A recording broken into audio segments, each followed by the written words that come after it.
What I'd like to do in this first video is to go over all the features and functions very quick. We're not going to make an actual beat just yet. We're just going to outline what it does. And we're also going to show you what you should do before you even start. I know you're eager to make these beats, but before you do, you got to tweak your PC. Otherwise, the app will freeze up on you more often than you'd like. You'll get really frustrated and you won't get as much out of this application as you should. Alright, so when you logged in to download, you'll probably have gone over this already very quickly and probably overlooked it as being not all that important, when really it's very important. The FAQ and support section in our members area, DUBturbo.com/members. This is the first thing you should do. Go through all 20 some odd steps here. Some of them are extremely intimidating and complex, so don't do them if you're intimidated by them and don't want to do them. But do as many as you can. And then underneath this, we have a whole bunch of FAQs answered from live scenarios from customers on how to tweak and how to improve the overall performance of DUBturbo so that you do get the most that you can out of this application.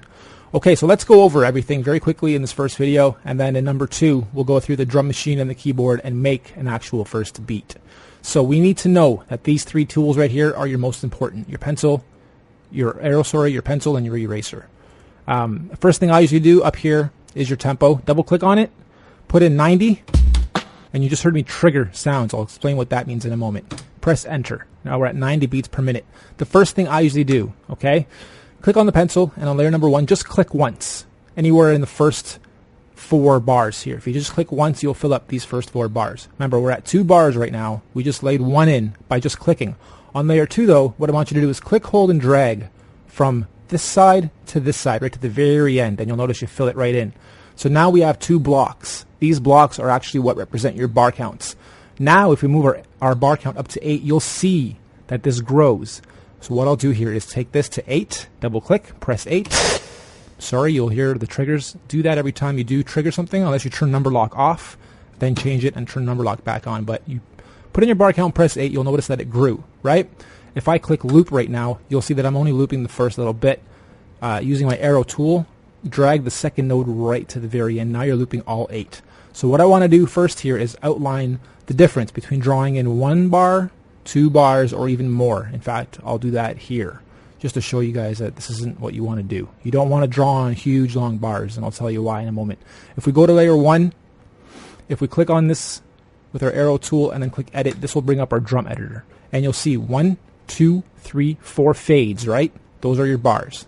That's a measure of 4 within 1 bar. If I click on the second guy, you'll now see 8. 1, 2, 3, 4, 5, 6, 7, 8. If I click on this guy and click edit, you'll see a ton, and it's impossible to work with this matrix because they're so small.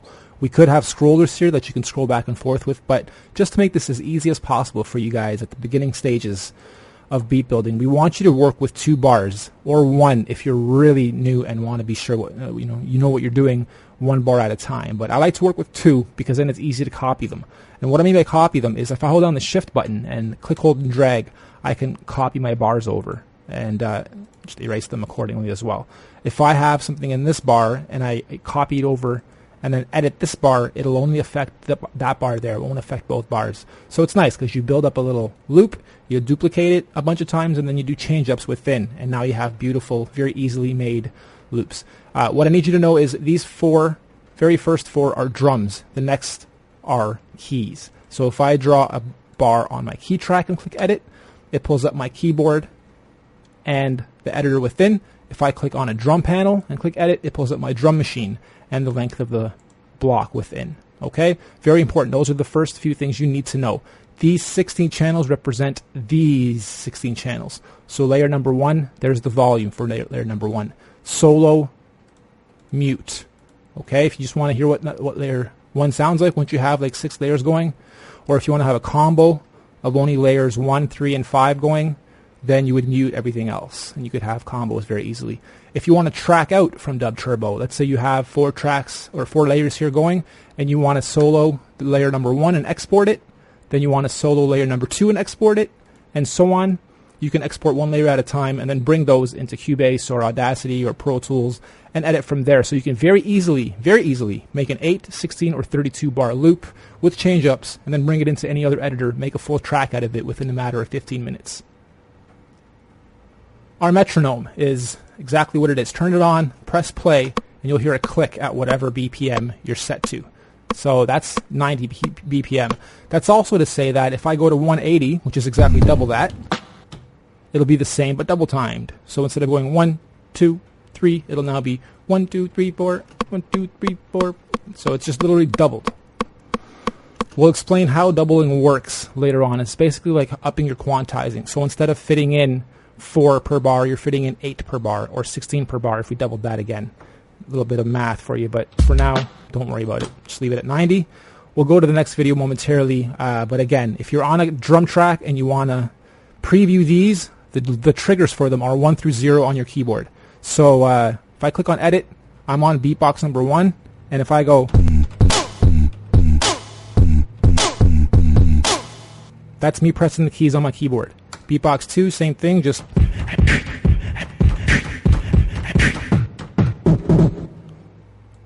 3.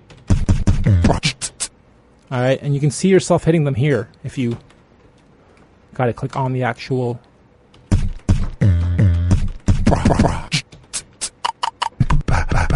Alright, and then if you're on a key track, you click the letter Q, which is your very first, your second C, your first full octave. That's grayed out.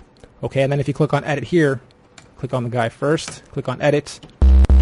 You can go through the sounds by clicking on the arrows. And then triggering with the letter Q. If it doesn't trigger, just click once on the keyboard, then use the keyboard that you type on. Or instead of clicking edit, you could have clicked on P, and that'll bring up this panel, which you can then scroll through each category and pick whatever sound you want right away.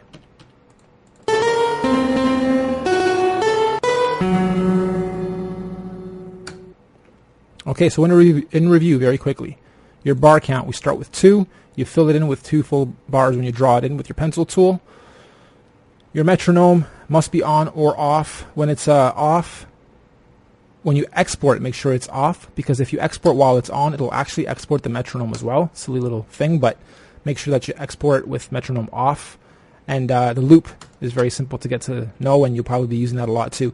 If you're at 1 bar or 2 bars, and you have your loop on and it doesn't loop perfectly, don't worry about it. It's really not that big of a deal. No, this is a pro software, so we don't really worry about having 1 loop. Those other softwares that use just 1 bar looped, that's worry about it there. Here, that first loop isn't really all that important. All you're trying to do is build a good feel for your vibe, then grow your bar count out to whatever and start building up your beat. From there, it doesn't really matter. You can export 32 bars, import it into whatever else, and set up your choruses and verse structures very, very easily. Even with 8 bars, to be perfectly honest with you, even 2 bars, I could make a full track out of.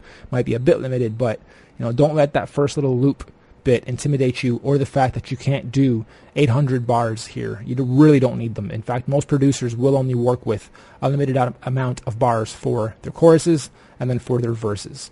And we'll go through all that in the next video. So I hope you've enjoyed. That's your first little lesson. See you on the next video.